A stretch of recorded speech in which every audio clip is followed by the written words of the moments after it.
ಸಕ್ಕರೆ ಕಾಯಿಲೆ ಹಾಗೂ ಬಲಗಡೆ ಸೈಡ್ ಮೂತ್ರಪಿಂಡ 4.6 ರೆಡ್ನಲ್ ಲೆವೆಲ್ ಹೋಗಿ ಬಹಳ ತುಂಬಾ ತೊಂದರೆ ಅನುಭವಿಸ್ತಾ ಇದೆ. ಹಾಗೂ ಥೈರಾಯ್ಡ್ ಸಮಸ್ಯೆಗಳು ಇತ್ತು, ಹಾಗೂ ಬ್ಲಡ್ ಪ್ರೆಷರ್, ರಕ್ತದೊತ್ತಡ, BP ಅಂತೀರಿ ಅದು ಇತ್ತು.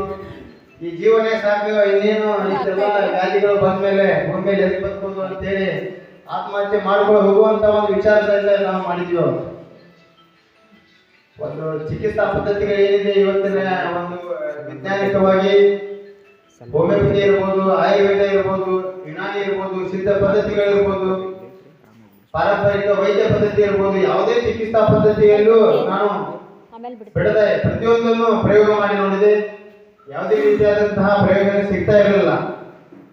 ಇನ್ನು ಆತ್ಮಹತ್ಯೆ ಒಂದೇ ಇನ್ನು ರಾಷ್ಟ್ರ ದಾರಿ ಅಂತೇಳಿ ವಿಚಾರ ಮಾಡುತ್ತಾ ಭಗವದ್ಗೀತೆಯ ಶ್ಲೋಕವನ್ನು ಓದಿದಾಗ ಸ್ವಲ್ಪ ಮನಸ್ಸಿಗೆ ಹಗರ ಆಗುವ ಧೈರ್ಯವನ್ನು ತುಂಬುವ ಕೆಲಸ ಮಾಡುತ್ತೆ ಅಂತ ಓದ್ಕೊಂತ ಕುಳಿತಾಗ ಒಂದು ಶ್ಲೋಕ ಬರುತ್ತೆ.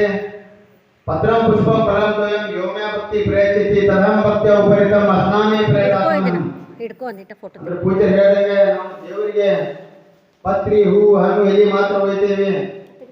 ರೊಟ್ಟಿ, ಪಲ್ಯ, ಅನ್ನ, ಗೋಬಿ ಮಂಚೂರಿ, ಫ್ರೈಡ್ ರೈಸ್ ಏನು ಒಯ್ದಿಲ್ಲ ಅಂತ ಹೇಳಿ ಏನು ಒಳಗಿದ್ದ ಪ್ರೇರಣೆ ಮತ್ತು ಆತ್ಮನಿಯಂತ್ರ.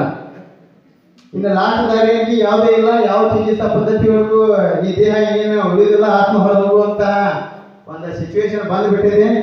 ಇದಕ್ಕೆ ಇದು ಪ್ರಯೋಗ ಮಾಡುವ ದೇವರ ಆಶೀರ್ವಾದದಿಂದ ಮುಂದೆ ಏನಾಗುತ್ತೆ ನೋಡೋಣ ಅಂತ ಹೇಳಿ ಕೇವಲ ಗಿಡದ ಎಲೆಗಳು, ಬೇವಿನ ಎಲೆ, ಅರಳಿ ಮರದ ಎಲೆಗಳು, ಪೇರಳೆ ಎಲೆಗಳು, ದಾಳಂಬ್ರೆ ಗಿಡದ ಎಲೆಗಳು ಹಾಗೂ ಮಾವಿನ ಎಲೆಗಳು ಸೇವಿಸುತ್ತಾ ಗಿಡದ ಹೂಗಳು, ಗುಲಾಬಿ ಹೂವು, ದಾಸವಾಳ ಹೂಗಳು ಸೇವಿಸುತ್ತಾ 15 ದಿವಸಗಳ ಕಾಲ ಶ್ರೀರಾಮಚಂದ್ರ ವನವಾಸ ಮಾಡಿದ್ದಾರೆ, ನಾವು ಮಾಡಬೇಕಂತ ಹೇಳಿ ಒಂದು ಸಂಕಲ್ಪವನ್ನು ತೊಟ್ಟು ಶುರು ಮಾಡಿದೆ. 15 ದಿನದ ನಂತರ ದೇಹದಲ್ಲಿ ಇಷ್ಟೊಂದು ಬದಲಾವಣೆಗಳು ಸ್ವಾಮೀಜಿ, ಚೈತನ್ಯ, ಉಲ್ಲಾಸ, ಉತ್ಸಾಹ, ಸ್ಫೂರ್ತಿ, ದೇಹದಲ್ಲಿ ರೋಗವೇ ಇಲ್ಲ ಅನ್ನುವಂತಹ ಒಂದು ಆತ್ಮ ಸಂತುಷ್ಟತೆ ಮಿರಾಕಲ್ ಆಗಿಬಿಡ್ತದೆ. ಸ್ವಾಮಿಗಳ ಇನ್ನು ಮುಂದೆ ಇದೇ ರೀತಿಯ ಜೀವನದಲ್ಲಿ ನಾವು ಮುಂದೆ ಹೋದರೆ ಕೆಲವೊಂದು ರಿಪೋರ್ಟ್ ಮಾಡಿಸಿ ಥೈರಾಯ್ಡ್ ಸ್ವಲ್ಪ ಬ್ಯಾಲೆನ್ಸ್ ಆಗಿತ್ತು ಸರ್, ಬ್ಯಾಲೆನ್ಸ್ ಆಗಿತ್ತು. ಆಮೇಲೆ ಇದೇ ಸಾಧನೆಯಲ್ಲಿ ಮುಂದೆ ಹೋದರೆ ನಮ್ಮ ಪ್ರತಿಯೊಂದು ಜೀವನದಲ್ಲಿ ಏನೇ ಅಂಟಿಕೊಂಡಿವೆ ರೋಗಗಳು ಅವು ನಿರ್ಮೂಲನೆ ಆಗಬಹುದು ಅಂತೇಳಿ ಒಂದು ಮನದಿಂದ, ಒಳಗಿನ ಆತ್ಮದಿಂದ ಕೆಲವೊಂದು ಸೂಚನೆಗಳು ದೈವೀಯ ಪರಮಾತ್ಮ ಹೃದಯ ಕಮಲದೋಗಿ ಪರಮಾತ್ಮನ ಅಂಶ ಏನಿದೆ ಅಲ್ಲಿಂದ ಪ್ರೇರಣೆ ಬರಕ್ಕೆ ಶುರು ಆಗುತ್ತೆ. ಪ್ರಕೃತಿಗೆ ನಾವು ಸಂಪೂರ್ಣ ಅಳವಡಿಸ್ಕೊಂಡ್ಮೇಲೆ ಇದನ್ನ ಮುಂದುವರಿಸಿ ಅಂತೇಳಿ ಒಂದು ಒಳಗಿನ ಆತ್ಮದಿಂದ ಪ್ರೇರಣೆ ಬಂದಾಗ ನಾನು ಏನು ಮಾಡಿದೆ, ಬೇರೆ ದಾರಿ ಇಲ್ಲ. ಇನ್ನು ಮತ್ತು ನಾವೇನು ಬೇಯಿಸಿದಾರ ಮನೆಯಾಗ ರೊಟ್ಟಿ ತಿಂದ್ರಿ, ಗಂಜಿ ಕುಡ್ರಿ ಅಂತಿದ್ರೆ ಅವ್ರ ಮಾತು ಕೇಳ್ಕೊಂಡು ಕುಂತಿದ್ರೆ ಇವತ್ತು ಈ ವೇದಿಕೆ ಮೇಲೆ ಬರ್ತಿದ್ದಿಲ್ಲ. ನಮ್ಮಿಂದ ಸಾವಿರಾರು ಜನಕ್ಕೆ ಇವತ್ತು blood pressure, sugar, thyroid, cancer, asthma, prostate, colitis, arthritis, ಮಲಬದ್ಧತೆ ಪ್ರತಿಯೊಂದು ವಾಸಿಯಾಗಿ ಅವರ ಒಂದು ಆಶೀರ್ವಾದ ಸಿಗ್ತಾ ಇರಲಿಲ್ಲ. ಇವತ್ತು ಅದೇ ಸಾಧನೆಯ ಮೂಲಕ ನಾನು 15 ದಿನದ ತಿಂಗಳವರೆಗೆ ಅದೇ ಪ್ರಯೋಗ ಮಾಡ್ತಾ ಬಂದೆ. ಆ ನಂತರ ನನಗೆ ಬ್ಲಡ್ ಪ್ರೆಷರ್ ಚೆಕ್ ಮಾಡಿದೆ, ಶುಗರ್ ಚೆಕ್ ಮಾಡಿದೆ, ಪ್ರತಿಯೊಂದು ಪ್ಯಾರಾಮೀಟರ್ ಎಲ್ಲ ನಾರ್ಮಲ್ ಬರಕ್ಕೆ ಶುರುವಾದವು. ಇದೇ ಮೂತ್ರಪಿಂಡ ತೊಂದರೆ ಒಂದೇ ಉಳಿದಿತ್ತು, ಅದು ಕ್ರೆಡ್ನಲ್ ಲೆವೆಲ್ LFT ಇದೆ. ಕಿಡ್ನಿ ಫಂಕ್ಷನ್ ಟೆಸ್ಟ್ ಮಾಡಿಸಿದಾಗ 4.6 ಕ್ರೆಡ್ನಲ್ ಉಳಿದಿದ್ದು 3.5 ಬಂದಿತ್ತು. ಸಾಕಷ್ಟು ಸ್ವಾಮೀಜಿಗಳಿಂದ ಬಂದ ಮೇಲೆ ನಮ್ಗೆ ಆತ್ಮವಿಶ್ವಾಸ, ಆಮೇಲೆ ಕಿಡ್ನಿ ಸಮಸ್ಯೆ ಯಾಕಂದ್ರೆ ಡಾಕ್ಟರ್ಸ್ಗಳು ಪ್ರತಿಯೊಬ್ಬ ಚಿಕಿತ್ಸಾ ಪದ್ಧತಿಯಲ್ಲೂ ನಿಮ್ಗೆ ಡಯಾಲಿಸಿಸ್ ಶುರು ಆಗ್ಬೋದು, ಕಿಡ್ನಿ ಟ್ರಾನ್ಸ್ಪ್ಲಾಂಟ್ ಮಾಡಬೇಕು, ಒಳ್ಳೆ ಏನು ಯಾವುದೇ ರೀತಿಯಾದಂಥ ಈ ವೈಜ್ಞಾನದೊಳಗೆ ಒಮ್ಮೆ ಮೂತ್ರಪಿಂಡ ಏನಂತಲ್ಲ ನಿಮ್ಗೆ ನಿಷ್ಕ್ರಿಯಗೊಂಡ್ರೆ ಒಳ್ಳೆ ನಿಮ್ಗೆ ಯಾವುದೇ ರೀತಿಯಾದಂತಹ ಒಳ್ಳೆ ಅದಕ್ಕೆ ದಾರಿ ಇಲ್ಲ, ಒಳ್ಳೆ ರಿಕವರಿ ಆಗೋದಿಲ್ಲ, ಒಳ್ಳೆ ನಿಮ್ಮ ಮೂತ್ರಪಿಂಡ ಕೆಲಸ ಮಾಡಲು ಶುರು ಮಾಡೋದಿಲ್ಲ ಅಂತಿದ್ರು.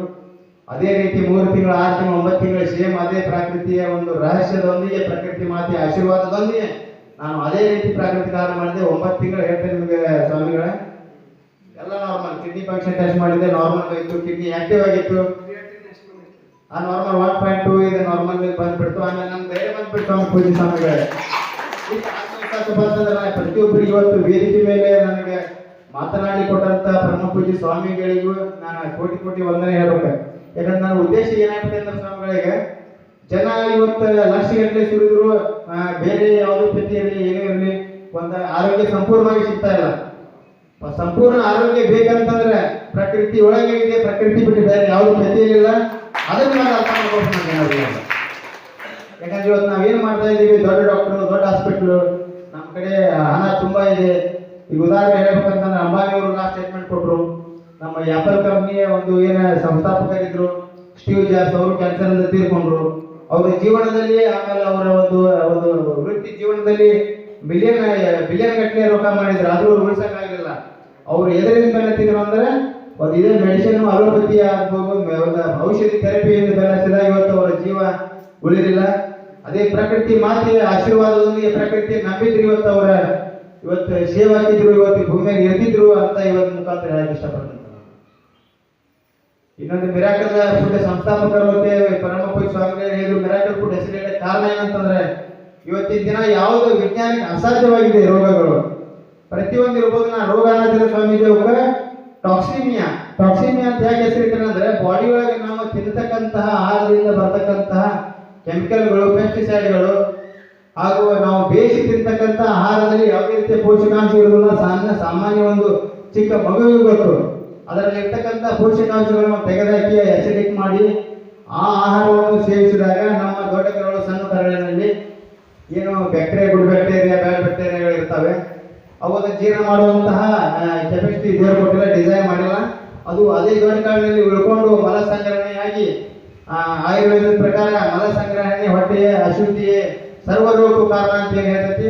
ಅದಕ್ಕೆ ಇವತ್ತು ಪ್ರತಿಯೊಬ್ಬರು ನಾವು ಅನುಭವಿಸಿದ್ದೇವೆ. ಇವತ್ತು 5 ವರ್ಷದಿಂದ ಒಂದು ಅನ್ನದಗಳ ಮುಟ್ಟದಂಗೆ ಕೇವಲ ಗಿಡದ ಎಲೆಗಳು, ಹಣ್ಣುಗಳು, ತರಕಾರಿಗಳು ಮಾತ್ರ ಸೇವಿಸುತ್ತಾ ಈ ಸಾಧನೆ ಮಾಡುವ ಮೂಲಕ ಪ್ರತಿಯೊಬ್ಬರು ಸಾರ್ವಜನಿಕ ಇದು ಲಾಭ ಆಗ್ತಿದೆ ಅಂತ ಹೇಳಿ, ಒಳಿತಾಗ್ತಿದೆ, ಮಾನವ ಕುಲ ಕಲ್ಯಾಣ ಆಗ್ತಾ ಇದೆ ಅಂತ ಹೇಳಿ ನಾನು ತ್ಯಾಗ ಮಾಡಿಬಿಟ್ಟೆ. ಈ ತ್ಯಾಗದಿಂದ ಇನ್ನೂ ಲಕ್ಷಾಂತರ ಜನಕ್ಕೆ ಉಪಯೋಗ ಅಂತ ಹೇಳಿ ನಾನು ಬೇಯಿಸಿದ ಆಹಾರ ನಾನು ಆಜೀವನ ಪರ್ಯಂತ ಮುಟ್ಟುದಲ್ಲ ಅಂತ ಹೇಳಿ ಶಪಥ ಮಾಡಿ ಇವತ್ತು ಮುಂದೆ ಹೋಗ್ತಾ ಇದ್ದೀನಿ. ಇದನ್ನು ಪ್ರತಿಯೊಬ್ಬರು ಅರ್ಥ ಮಾಡ್ಕೊಂಡ್ರೆ ಯಾವುದೋ ರೋಗ ಇಲ್ಲ. ಇವತ್ತು ಒಂದು ಸಣ್ಣ ನೆಗಡಿ ಅಂತ ಹೇಳಿದ್ರು ಕ್ಯಾನ್ಸರ್ 4th ಸ್ಟೇಜ್ ವರೆಗೂ, blood cancer, breast cancer, lipoma cancer, brain tumour, ಅನ್ನನಾಳ ಕ್ಯಾನ್ಸರು. ಇವತ್ತು ನಮ್ಮ ಯೂಟ್ಯೂಬ್ ಚಾನಲ್ ನೋಡ್ಬೇಕು ಸ್ವಾಮಿಗಳನ್ನ ನೋಡಬಹುದು. ಶಿವಾನಂದ್ ಬಳ್ಳೂರ್ ಅಂತ ಹೊಡೆದು ನೋಡ್ರಿ, ಇಂಗ್ಲಿಷ್ ಎಡದ್ರಾಗ ಐತಿ. ವೈದ್ಯ ಲೋಕ ಅವರಿಗೆ 3 ಸ್ಟೇಜ್ ಕ್ಯಾನ್ಸರ್ ಇದೆ, ಅನ್ನನಾಳ ಪೂರ ಬ್ಲಾಕ್ ಆಗಿತ್ತು. ಅವ್ರದ್ದು chemotherapy, radiation therapy, magnet therapy, antibiotic ಪ್ರತಿಯೊಂದು ಮುಗಿದಿತ್ತು.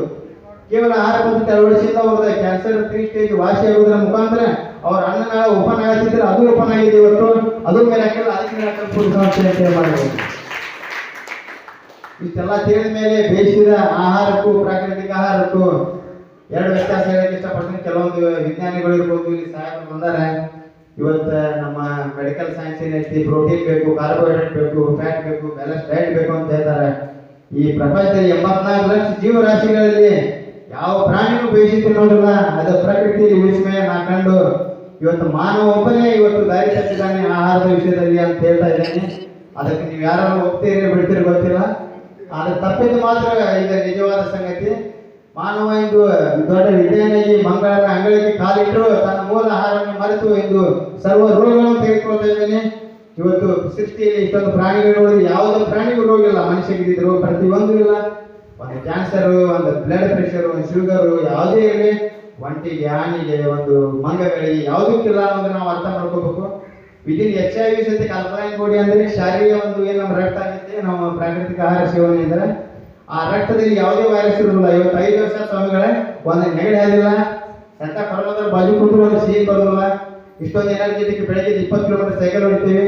ಸ್ವಾಮಿಗಳು ಬರುತ್ತೆ ಕೈ ಮುಗಿದ್ರೆ ಅಂದ್ರೆ ತೆಳ್ಳಗಾಗಿರಿ ಅಂತ ಬೇಕಾಸ ಬಾಡಿ ತೆಳಗಿರ್ಬೋದು. ಸ್ವಾಮಿಗಳು ಒಳಗಿದ್ರೆ ಆತ್ಮಶಕ್ತಿ, ಆಮೇಲೆ ವಿಲ್ ಪವರ್, ಮನಸ್ಥಿತಿ ಎಲ್ಲರಿಗೂ 5 ಮಂದಿ ಶಕ್ತಿ ಇರುತ್ತೆ. ಅದೆಲ್ಲ ಪ್ರಾಕೃತಿಕ ಆಹಾರದಾಗ ಐತಿ. ಆಮೇಲೆ ಇನ್ನೊಂದು ಕೆಲವೊಂದು ಸೈಂಟಿಫಿಕ್ ಉದಾಹರಣೆ ಹೇಳಕ್ಕೆ ಇಷ್ಟಪಡ್ತೇನೆ. ನಮ್ಮ ಬಾಡಿಗೆ ಬೇಕಾಗಿದ್ದು 9 ಅಮೈನೋ ಆಸಿಡ್ಗಳು. 9 ಅಮೈನೋ ಆಸಿಡ್ಗಳು. ಆಮೇಲೆ ಪಂಚಭೂತದ ಬಗ್ಗೆ ಆಗಲೇ ಮಾತಾಡ್ತಾ ಇದ್ರು ಸರ್. ಪಂಚಭೂತಗಳೊಳಗೆ ಏನೈತೆ ಅಂತಂದ್ರೆ ಸೃಷ್ಟಿ ಒಳಗೆ ಮಾನವ ದೇಹ ಪಂಚಭೂತಗಳಿಂದ ವಿಕಸಿತವಾಗಿದೆ. ಷಡ್ರಸಗಳು ಏನ್ ಪ್ರಯೋಗ ಮಾಡ್ತಾರೆ, ಖಾರ, ಉಪ್ಪು, ಹುಳಿ, ಒಗರು, ಪ್ರತಿಯೊಂದು 6 ರಸಗಳ ಆಯುರ್ವೇದ ಪ್ರಕಾರ ಸೇವನೆ ಮಾಡಿಬಿಟ್ರೆ ಮನುಷ್ಯನ ದೇಹಕ್ಕೆ ಕಂಪ್ಲೀಟ್ ಪೋಷಕಾಂಶಗಳು ಪೋಷಣೆ ಸಿಗುತ್ತೆ. ಆಜೀವನ ಪರ್ಯಂತ 100 ವರ್ಷಗಳ ಕಾಲ ಯಾವುದೇ ರೋಗವಿಲ್ಲ ಬದುಕ್ತಾನೆ. ಈಗ fat, protein, carbohydrate, vitamin, bitumen, calcium ಎಲ್ಲ ಒಂದು ಭ್ರಮೆಯ ಲೋಕ ಅಂತೇಳಿ ಈಗಿನ ಪ್ರಕೃತಿ ಒಳಗೆ ನಾನು 100ಕ್ಕೆ 100 ಹೊತ್ತಾಗ ಮಾತ್ರ ನನಗೂ ತಿಳಿದಿದೆ. ಇಲ್ಲಾಂದ್ರೆ 2019 ಹಿಂದೆ ನಾನು ಹಾಲು ಕುಡಿಲು ಡಾಕ್ಟರ್, ಆಮೇಲೆ ಗಂಜಿ ಕುಡಿಲು ಏನು ಕೂಡ ಕೇಳ್ಕೊಂಡಾಡ್ತಿದ್ದೆ. ಯಾವುದೇ ರೀತಿ ಸಮಸ್ಯೆ ಪರಿಹಾರ ಸಿಗ್ತಿದ್ದಿಲ್ಲ. ಇವತ್ತು ಕೇವಲ ಗಿಡದ ಎಲೆ ತಿಂದ್ರು ಇಷ್ಟು ಎನರ್ಜೆಟಿಕ್ ಆಗಿ ಹೆಮೋಗ್ಲೋಬಿನ್ 17.5 ಇದೆ. ಆಮೇಲೆ ಪ್ಲೇಟ್ಲೆಟ್ 6 ಲಕ್ಷ ಇದೆ. ಆಮೇಲೆ WBC, RBC ಎಲ್ಲಕ್ಕಿಂತ ಇದಕ್ಕಿಂತ ಒಂದೊಂದು ಪಟ್ಟು ಜಾಸ್ತಿನೇ ಇದೆ. ಇನ್ನೂ ಏನ್ ಬೇಕ್ರಿ ಜೀವನ ಮನುಷ್ಯನಿಗೆ ಆರೋಗ್ಯ ಭಾಗ್ಯ ಅಂತಾರ. ಆದ್ರೆ ನಾವು ಎಲ್ಲಿ ಬಿಟ್ಟ ಅಲ್ಲಿಗೆ ಕಂಟ್ರೋಲ್ ಮಾಡೋದಿಲ್ಲ, ಅಲ್ಲಿ ಬಿಟ್ಟ ಈ ಜಗತ್ತಿಗೆ ಏನು ಸಾಧನೆ ಮಾಡೋಕ್ಕಾಗೋಲ್ಲ ಅಂತ ಹೇಳಿ ತಮಗೆ ಇನ್ನೊಂದು ಜನ ಅದಕ್ಕೆ ಇಷ್ಟೆಲ್ಲ ಇದೆ. ಮೇನ್ ನಾವೇನ್ ಮಾಡ್ತಾ ಇದೀವಿ ಪ್ರತಿಯೊಂದು ಜನ ಅಂತಂದ್ರೆ ಔಷಧಿಗಳನ್ನ ಆಹಾರವನ್ನು ಮಾಡಿಕೊಂಡು ಬಿಟ್ರಿ. ಇವಾಗ ಔಷಧಿಗಳನ್ನ ಆಹಾರ ಮಾಡಿಕೊಂಡ್ರೆ ನಾವು ಜೀವನ ಪರ್ಯಂತ ಒಂದು ತಳ್ಳುವ ಗಾಳಿಯಂತೆ ಜೀವನ ಸಾಗಿಸ್ಬೇಕಾಗತ್ತೆ.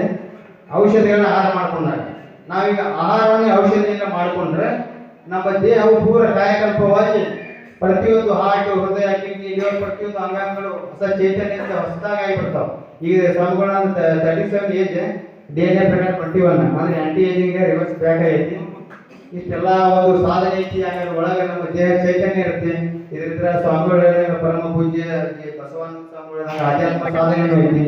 ದೇವ್ರ ಸಿಕ್ಕ ನಾನು ಮೆಡಿಟೇಷನ್ ಕುಂತೀವಿ ಅಂದ್ರೆ ಆಳವಾದ ಧ್ಯಾನದ ಕುಂತೀವಿ, ಯಾವುದೇ ರೀತಿಯ ವಿಚಾರ ಬರೋಲ್ಲ. ಆ ಸಮಾಧಿ ಲೆವೆಲ್ಗೆ ಹೋಗ್ಬೇಕು. ರಾತ್ರಿ ಕುಂತ್ರೆ ನಿದ್ದೆ ಮಾಡುವಾಗ ಮುಂಜಾನೆವರೆಗೂ ಮೆಡಿಟೇಷನ್ ಆಳವಾದ ಧ್ಯಾನ ಮಾಡ್ತೀವಿ. ಆಮೇಲೆ ನಮ್ಮ ಮೈಂಡ್, ಮನಸ್ಸು, ಆತ್ಮ ಎಲ್ಲ ಶುದ್ಧಿಯಾಗಿ ಇವತ್ತು ನಮ್ಮ ಕಾರ್ಯಗಳು, ಮನಸ್ಸು, ಬುದ್ಧಿ ಕೆಲಸ ಮಾಡುವ ಕಾರ್ಯಗಳು ವಿಭಿನ್ನ. ಎಲ್ಲರಿಗೂ ಬೇಯಿಸಿದ ಆಹಾರ ತಿಂದವರು 99% ಅವರು ಬುದ್ಧಿ, ಅವ್ರ ಮನಸ್ಸು ಕೆಲಸ ಮಾಡೋದು ತಾಮಸಿಕ. ನಮ್ಮ ಸಾತ್ವಿಕತೆಯಿಂದ ಬೇರೆ, ಸಾತ್ವಿಕತೆ, ರಾಜಸಿಕ, ತಾಮಸಿಕವನ್ನು ಮೀರಿ ತ್ರಿಗುಣಾತೀತ ಕಡೆ ಸಾಗುವ ಒಂದು ದಾರಿ ಸಿಗ್ತಾ ಇದ್ದಾರೆ ಅಂತೇಳಿ ನಾವು ಮುಂದಿನ ದಿನಗಳಲ್ಲಿ ಪ್ರಯೋಗ ಮಾಡ್ತಾ ಇದ್ದೀನಿ. ಇಷ್ಟು ಹೇಳಿ ಒಂದೆರಡು ಮಾತಾಡಿದ್ರೆ ಇನ್ನೊಂದು ಕಾರ್ಯಕ್ರಮ ಇದೆ. ಪರಮ ಪೂಜ್ಯ ಸ್ವಾಮಿಗಳಿಗೆ ಒಂದು ನಮಸ್ಕಾರ ಪಾದಗಳಿಗೆ ಹೇಳುತ್ತಾ ಇಷ್ಟು ಮಾತನಾಡಲು ಕೊಟ್ಟಿರುವಂತಹ ಸಮಯ ವೇದಿಕೆಗೆ ನಾನು ನಮಿಸುತ್ತಾ ಎಲ್ಲರಿಗೂ ಧನ್ಯವಾದಗಳು. ನಾವೆಲ್ಲರೂ ಶಿವಾನಂದ ಕೊಳ್ಳೋರು ಅಂತೇಳಿ ಯೂಟ್ಯೂಬ್ ಚಾನಲ್ ಐತೆ, ಅದರೊಳಗೆ ಹೋಗಿ ಸಬ್ಸ್ಕ್ರೈಬ್ ಮಾಡೋ ಪ್ರತಿಯೊಂದು ವಿಡಿಯೋ ನೋಡ್ರಿ.